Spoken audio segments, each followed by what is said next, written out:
ऐसा था कि तुमने ड्यूरिंग प्रेगनेंसी में और उससे पहले तुम्हारा जो थोड़ा सा एंजाइटी का इशू था।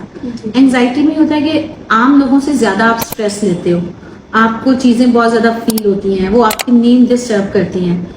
ये सारे सिम्टम है एंजाइटी के। इसकी वजह से अगर आप इसको प्रॉपरली एवेलुएट नहीं करवाते और मेडिसिन नहीं लेते तो फिर ये आहिस्ता आहिस्ता आपके ऊपर इफेक्ट करती जाती है। आपके ओवरऑल वीकनेस हो जाती है, आप अपना काम अच्छी तरह से नहीं कर सकते।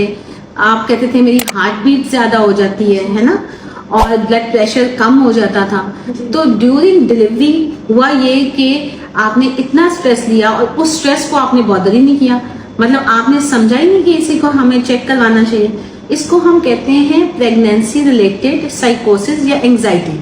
इन चीजों का ट्रीटमेंट होना बहुत जरूरी है, वरना ये आपके दिल पे इफेक्ट करती हैं। और ऐसा ही हुआ कि ड्यूरिंग डिलीवरी ऑपरेशन के दौरान एकदम से आपके हार्ट के मसल इतने वीक हो गए कि उन्होंने पंप करना कम कर दिया और इस वजह से आपका बीपी बहुत कम हो गया। इसको हम कहते हैं पेरीपार्टम कार्डियोमायोपैथी। मतलब ड्यूरिंग डिलीवरी आपको हार्ट पंप करना कम कर देता है और हार्ट के मसल वीक हो जाते हैं।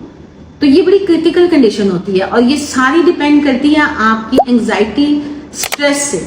आपको हमेशा, जैसा डायबिटीज हो, कोई शुगर, ब्लड प्रेशर, इसको समझते हो तो मर्ज, इसका एंजाइटी और मूड स्विंग्स भी एक बहुत बड़ी बीमारी है जो आपकी रूटीन को डिस्टर्ब करती है और आप समझते ही नहीं कि ये बीमारी है। आम लोग भी कहते हैं कोई मसला नहीं, टेंशन ना लो, खुद ही ठीक हो जाएगा, बताने की भी जरूरत नहीं है।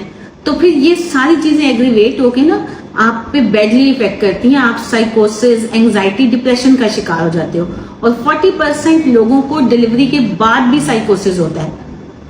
इसके चांसेस रहते हैं आपकी डिलीवरी के बाद। इसलिए आपने खुश रहना है, लिक्विड इंटेक ज्यादा लेना है, हाइड्रेशन बेहतर रखनी है और रेस्ट करना है। ठीक है ना।